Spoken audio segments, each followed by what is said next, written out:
So night one of SummerSlam is in the books, and pretty much what a lot of people figured out was going to happen at the end with Seth Rollins did happen. But despite that, some of the predictions I kind of made or was kind of up in the air about, kind of went the way I thought and didn't go the way I thought. But with that said, one thing I kept hearing from people after the Karrion Kross Sami Zayn match was that was it for Kross. He's done. He's out of WWE. He didn't resign. And look, as I've said numerous times, everybody has a right to their opinion. But we don't know if that's it. Remember, Kross did agree in stipulation, in story, that if he lost, he would acknowledge that Sami was right. That he was wrong about Sami. He was wrong about everybody, and so on and so forth. And he still might do that come Monday. Because remember, if Sami would have lost, Sami would have said, yes, Kross, you were telling the truth about me. But, I'm hearing all over social media, seeing all over social media, people just constantly saying, oh, Kross, he's done. Oh, I hope he goes and, goes to AEW and, gets a main event push. Or I hope he goes to TNA. He fits better there. I hope he does this. Hope he does that. Get away from the WWE. They suck. Papa H. blew it. Da, da, da, da, da. Look, people have to understand. And you know what? I was watching the collab prediction show on Just Alex's channel the other day, and he was doing a collab with A&B Convos and Mark by Wrestling. And Mark by Wrestling said something that when I heard this, I'm like, yes, finally, somebody that's probably around the same age I am, or at least the same generation as I am, they get it. They get it, because he said, essentially, in his own words, we don't know what the contractual status is of someone like a Karrion Kross or anybody else. We don't know that. We don't know whether or not he's resigned or he hasn't. I mean, Mark by Wrestling brought up a couple of examples. He brought up the fact that last year everybody thought Drew McIntyre and Kevin Owens were done and that they were going to be AEW bound. And the exact opposite happened. They stayed with the company. And those that saw this happen, some did accept and be like, okay, obviously we don't know much about what we're talking about. Even Fightful Select, who was reporting this at one time, and other reliable sources were like, okay, obviously we were wrong. You see, we're at a point now, and you could see it in the Unreal series on Netflix, to where Triple H, in his own words on that show, and he said it on numerous occasions, Triple H is the kind of person that when it comes to certain information, wants to make sure that certain information is between certain parties, and that's it. And that's especially, I'm almost confident in saying this, that especially goes with contractual, situations. That the contractual negotiations should only be discussed between between Triple H, Nick Khan, and the party involved that's re-signing a contract or negotiating, as well as their agents. And that's it. It shouldn't be anybody else's concern. So for all we know, yes, this could be, Kross's last run, or last few days, last week or so in WWE. But the clues are out there that this may not be the case. One, why would Michael Cole mention a book he's made? He has a book on the way. Why would he do that if he wasn't staying? Second, why put out new merchandise for him in Scarlet if he wasn't staying? And third, why put him in a program with a former WrestleMania main eventer? Why do that? Why do that unless you know the guy is staying? You're confident he's staying and that he's going to be here for the duration for the rest of his career. How do you know that? How do you know that's not the case? Because honestly, it could be. It could be. Now, if he wasn't staying, would they still plug a book he's making? Yeah, they probably would, but not likely. The tradition is if somebody's leaving, they don't plug the book, a book they're doing or a short film they've done or this or that. They don't do that. You know, excuse me, you don't see, new merchandise being put out for them. You don't see that. You don't see that. Now, I know some people will say, well, people thought the same with Ricochet, and Ricochet left. Ricochet wanted to leave. He wanted to leave, but he was also a smart business person. Put up the rising star that was coming in, put him over first on your way out. And that's what he did. That's what Ricochet did. He's a smart business person. Basically put the person that you yourself see, along with the higher management, as the next big star in this company. Put him over on your way out, before you go and become all elite, or before you decide to go back to Japan or go on the independence again. Put this guy over in a big way, and that's what Ricochet did. That's what he did. Now you could say, well, obviously Karrion Kross did the same for Sammy. Sammy's already over. And a loss to Sammy's not going to hurt Kross because he's got a lot of momentum. People love Kross. You heard the dueling chant yesterday during SummerSlam. You've heard the massive overly response he's been getting. People love this guy. They love this guy, and WWE knows that. But WWE, Triple H, Nick Khan, and even Kross himself, they're not going to let it get out there about his contractual, status. They're not going to let that happen. They're going to feed people like Fightful and Sean Ross Sapp, PW Insider and PW Torch. They're going to feed WrestleVotes, all these reliable sources, even Meltzer, all the yeehaw they want to feed them. They're going to feed them all the yeehaw they want to feed them, so that way they keep guessing, and when the moment comes around that they finally find out, oh, this person is staying, or this person is going, it's going to be when they least expect it. So basically to come out and,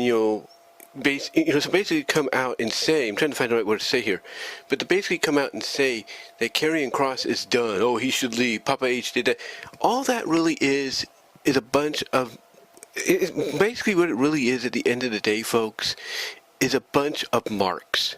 I hate to say that. It's a bunch of pure pro wrestling marks. That's what it is.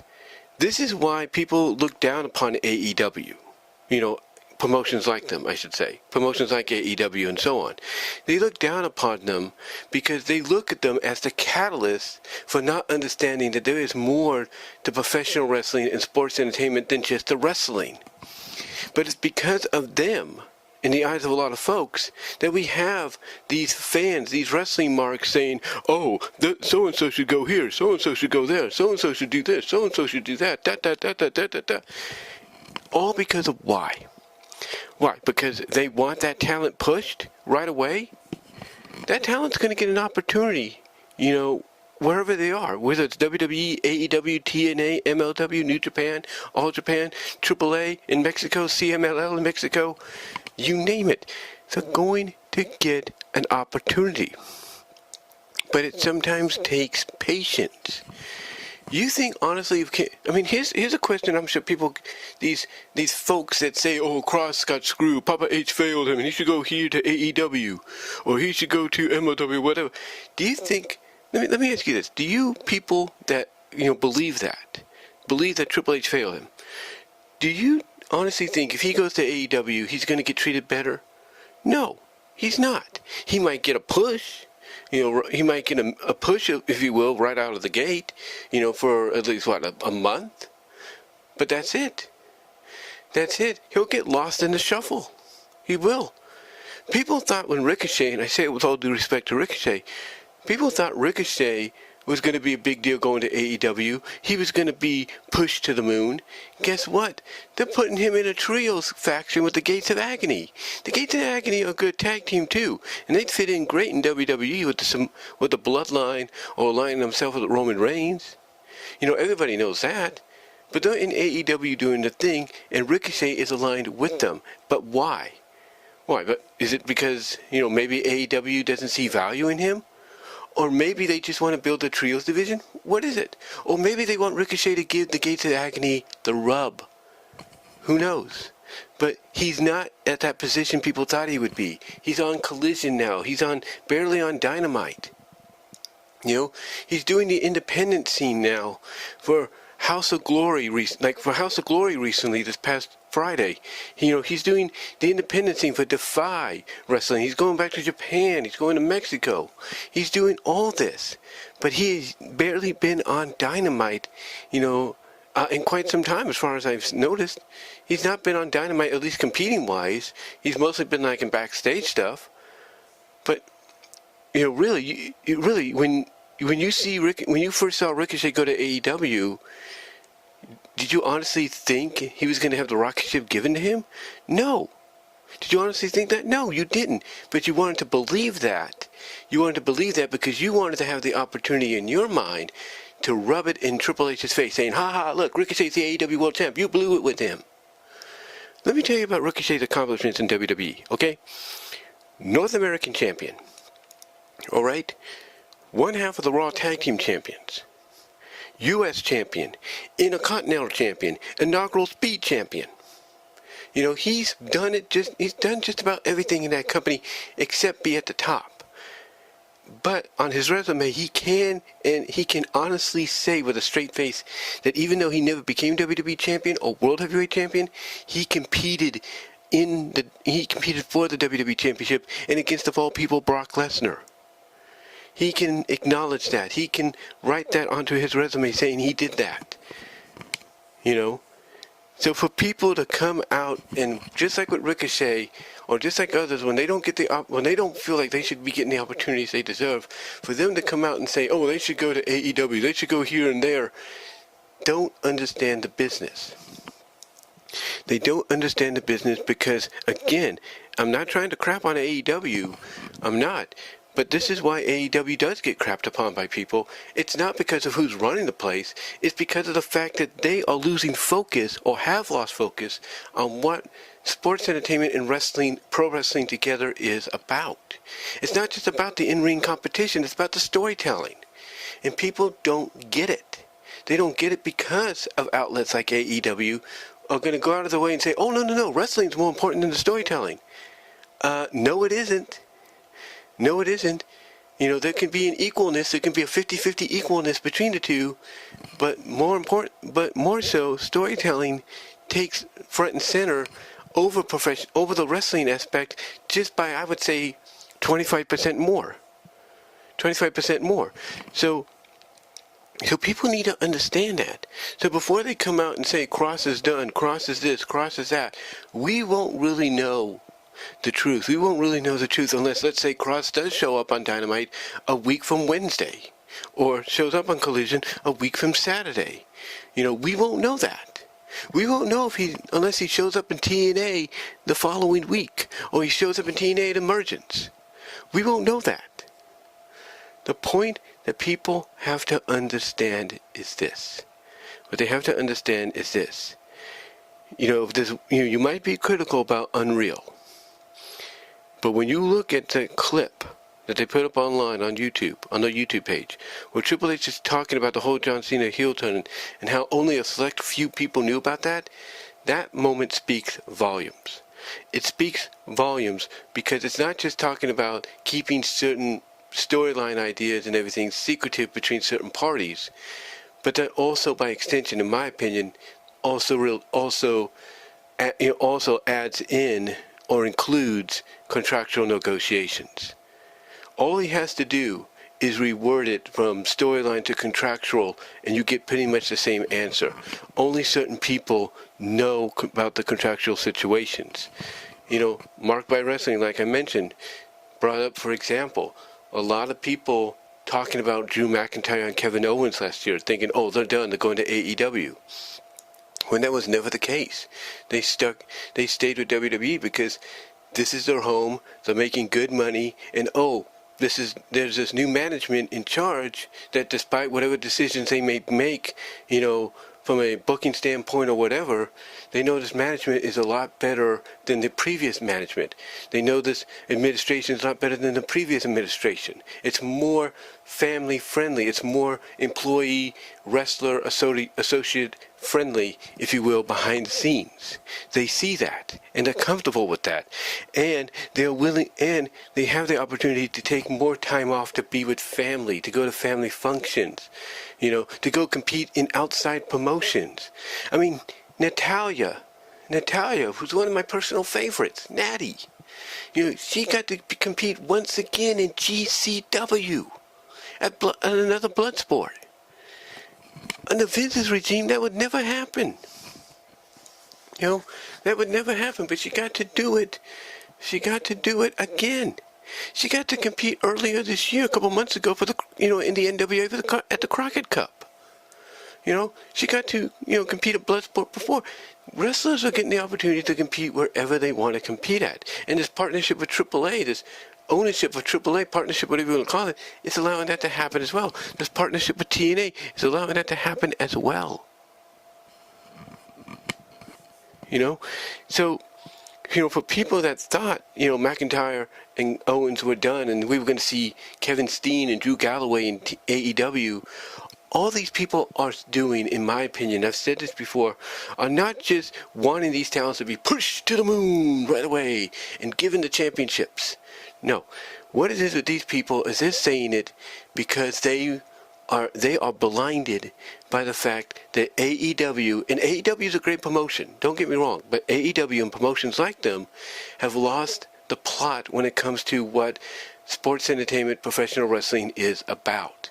That it's not just about the wrestling in the ring, it's about the storytelling.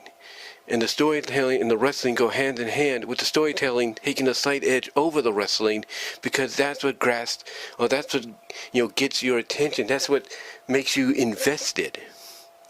That's what makes you invested. I mean, a lot of people saw what happened with Seth Rollins and CM Punk last night, right? That is storytelling. Because in story, Seth Rollins has made it his vow not to allow CM Punk to become world champion. And CM Punk on Monday could say, yeah, you made it your vow, but you broke that vow. You broke that vow, or you couldn't keep that vow, because for 5 minutes I was. He could shove it in his face and say, yeah, for 5 minutes I was, thus you couldn't keep that vow. And I'm going to make a vow that as long as I'm breathing, I'm going to make sure you lose that title. Either it's to me or somebody else. And that's storytelling. That's going to get your attention. It's going to make you tune. I mean, what happened, it makes you want to tune in to Raw to see what the repercussions are going to be, because it's not just CM Punk that Seth has got to deal with. In story, he's got to deal with the entire Raw roster, the WWE roster, for basically lying to them, because he's so obsessed and desperate to get rid of Punk, to make sure he's not on top anymore. So it's going to be interesting to see what happens, and that's storytelling. That's got your attention. That's got you basically wanting to see what happens next. And AEW, a great alternate place for people to go if they don't have any other place to go sometimes, or they still want to have major exposure. AEW and other promotions like them have lost that plot. They've lost the seeding that helped make them who they are today. They lost that identity that made them what they are today. And because of that, people that have been following them, because they want that alternative to WWE, they want that more edgy attitude, like ruthless aggression, like, product that they used to have before, they have become blinded. They have become blinded to the truth. They have become blinded to the truth. Thus, this is why they keep constantly saying, oh, Papa H blew it. Papa H is a lousy booker, and this and that, and da-da-da. And Cross should go to AEW. McIntyre Galloway should have gone to AEW. Owen, Steen. And it's like, what? It's like, why? What, because you think, as I said earlier, they're going to have the rocket ship strapped to them and they're going to become world champion automatically? No. As I said earlier, with all due respect to Ricochet thought the same thing was going to happen. People, not Ricochet himself, thank God, but people, that were happy that Ricochet was going to AEW, they thought he was going to have the rocket ship strapped to him as well. But guess what? Now he's in a trios faction with the Gates of Agony, potentially going to be becoming, if Tony Khan wants to do it, potentially becoming either the AEW World Trios Champion or the Ring of Honor World Six-Man Tag Team Champions. That's what's going to happen. That's the plan. And if not, it's just to give him something to do, because what story is there for him to do? There's none. There's none. And yet people were happy because, oh, he's going to get the rocket ship. No, he isn't. The same wouldn't, and I hate to say this, the same would have happened with Kevin Owens, Kevin Steen, and Drew McIntyre, Drew Galloway. It wouldn't have mattered if they got a little bit of a push right off the bat because they arrived and they were now all elite. No. What would have happened is over time they would have been regulated to upper to mid-card status, on Dynamite and maybe even just Collision. And that's it. That's it. And the other reason people are always saying, this person should go to AEW or go to this place and that place, is because of another reason I brought up before when talking about this kind of stuff. They say it because they want their dream matches. Yeah. And first of all, let me say this. I know some of these people that say this kind of stuff online, like on Facebook and Twitter and Blue Sky. Yeah, they might just be parodying and trolling and all that, and seeing, and basically doing it because they want to personally in their mind say, see, what I typed up here, that's what you guys sound like. You sound like idiots. You shouldn't be talking like that. You should just accept things as they are and enjoy it. That's probably why they do it. They're trolling you, by saying this stuff because that's how you sound like to them. And you're not just going to sit, and you just don't want to just sit back and enjoy the product. That's why you have these people like The Prophet and Manny and others on Facebook and Twitter and social media saying this kind of stuff, because they're trolling you for not just being like, yeah, I may have not agreed with this, decision, but it was a good match. Let's see what's up next. That's it. That's it. But again, getting back to what I'm saying though,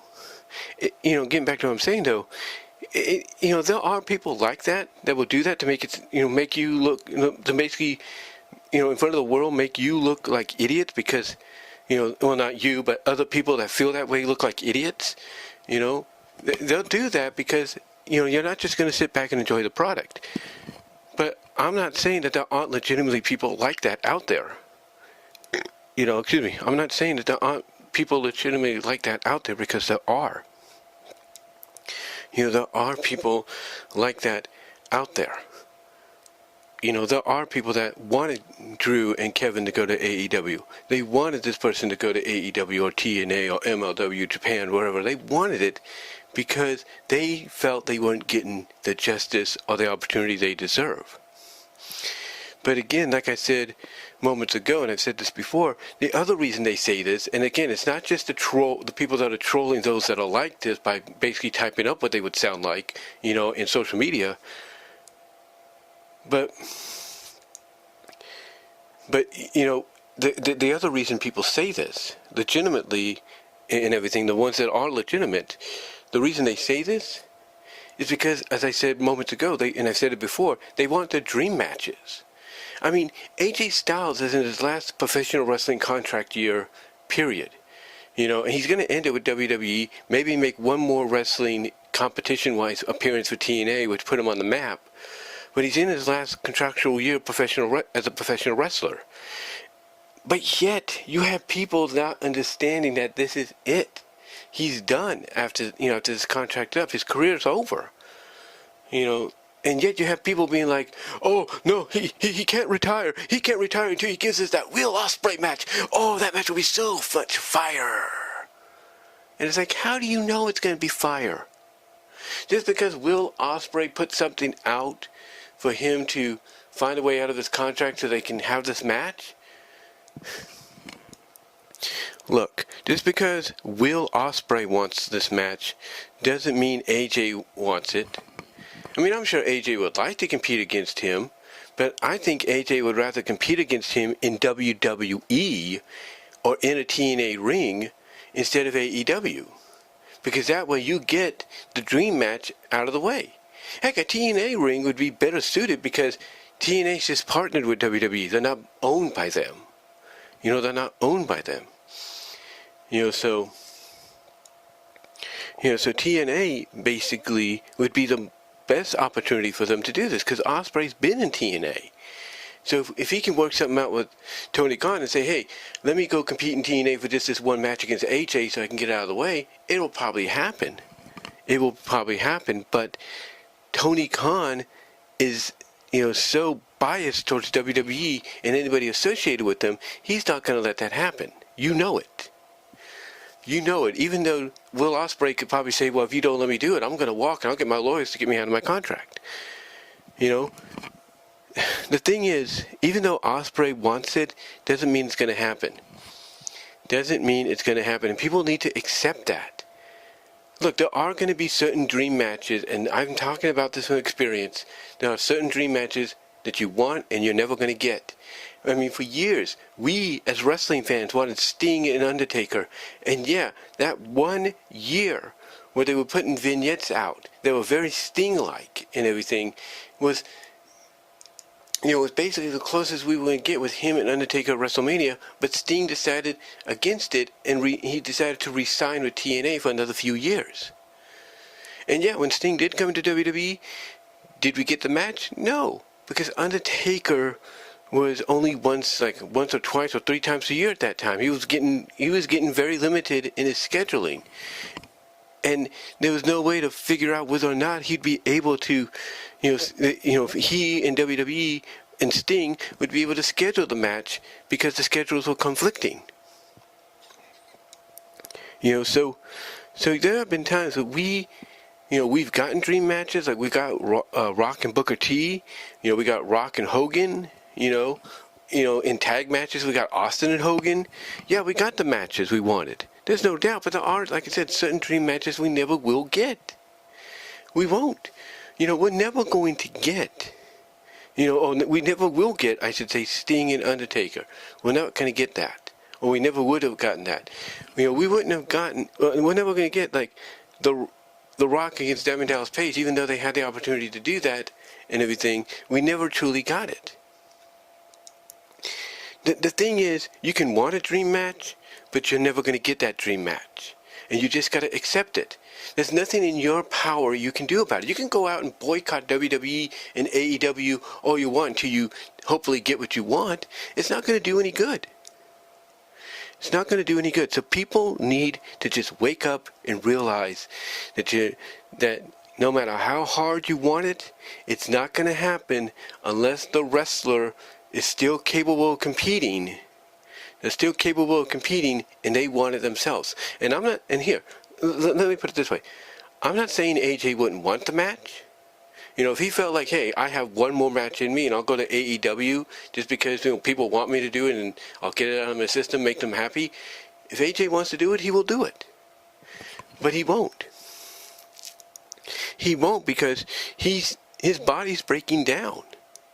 AJ Styles is a man of his word.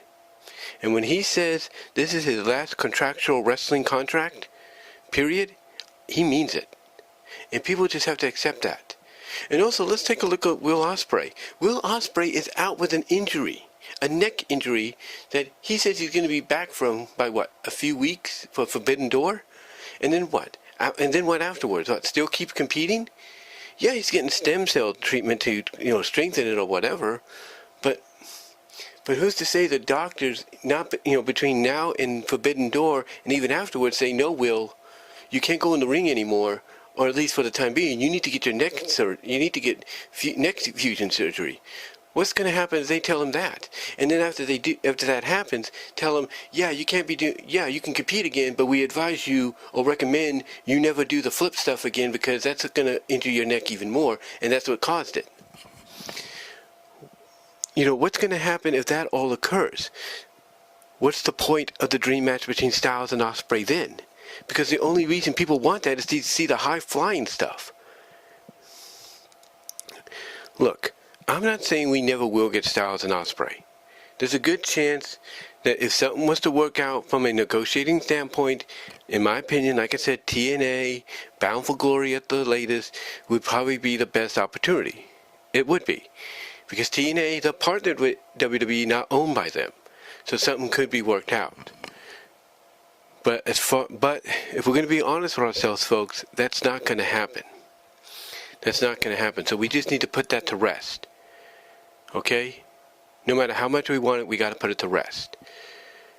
But, yeah, the thing is, as far as all the other stuff I've mentioned, like I said, you just got to go back to the Unreal clip they put up on YouTube, where Triple H is talking about how the Cena heel turn came about, and the only few people that knew about it was a certain niche group, that being him, Cody, Cena, Rock, Nick Khan, you name it. You know, go back to then, or go back to that moment. He said only a select people knew and nobody else did. And then you also take a look at what happened last night at SummerSlam with Seth Rollins. You will now, by taking both of those situations, into account, you will now understand that Triple H, he is running things, and he's running things in a very tight ship way, to where nothing gets out. Period. And if it does, he's going to find a way to fix it, and basically make sure that what got leaked out, is turned upside down and turned against the people reporting it. So, and honestly, folks, we just need to leave it be for right now until we hear it from Cross himself, till we hear it from Triple H himself, WWE themselves, until we hear it from their mouths. We hear it from their mouths. We just need to leave it be. And as far as, this person doing this and this and this, leave it alone, okay? Because you don't know what's going on, I don't know what's going on, so let's just leave it be. And as far as, oh, we want this match and that match, drop it. Just drop it, okay? I mean, if it happens, it happens, but it'll happen on a neutral site, neutral ring, in my opinion. And that neutral ring, in my opinion, would be TNA. But until something gets worked out, unless something gets worked out, it's not going to happen. So I say just drop it, leave it be. Because, again, shout out to Mark by Wrestling.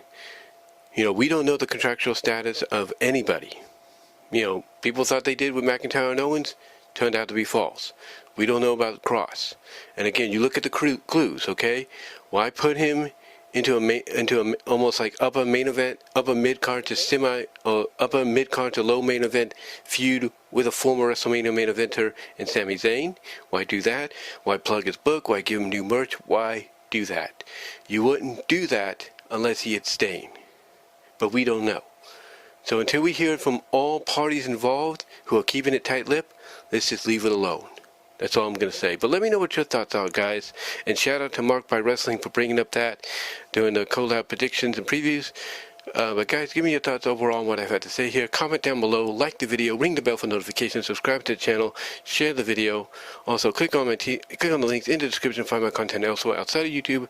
So let's click on the link click on the Teespring store link at the bottom of the description to find merchandise you can't get anywhere else. But guys, that's all I'm going to say for now, and until then, I am out.